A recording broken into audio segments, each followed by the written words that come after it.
भाभी ये तो आप बिल्कुल ठीक कह रही हैं, मगर दरअसल बात ये ना कि नाजिया को ये जमींदारों से, जागीरदारों से, वडेरों से सख्त नफरत है।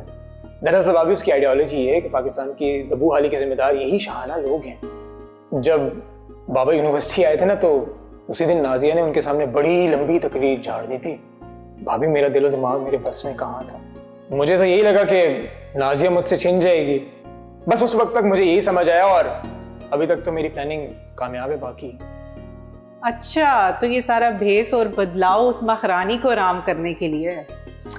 पहले तो मुझे लगता था कि सिर्फ बाबा को मनाना पड़ेगा, लेकिन अब तुम्हारी बातों से लग रहा है कि नाजिया को भी शीशे में उतारना पड़ेगा।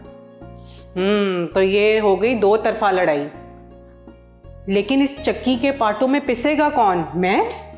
अरे भाभी आप फिक्र क्यों कर रही हैं? और वैसे भी एक तरफा जंग कौन सी होती है? मैं हूं ना आपके साथ। इंशाल्लाह हम इकट्ठे मिलकर लड़ेंगे और जीतेंगे भाभी।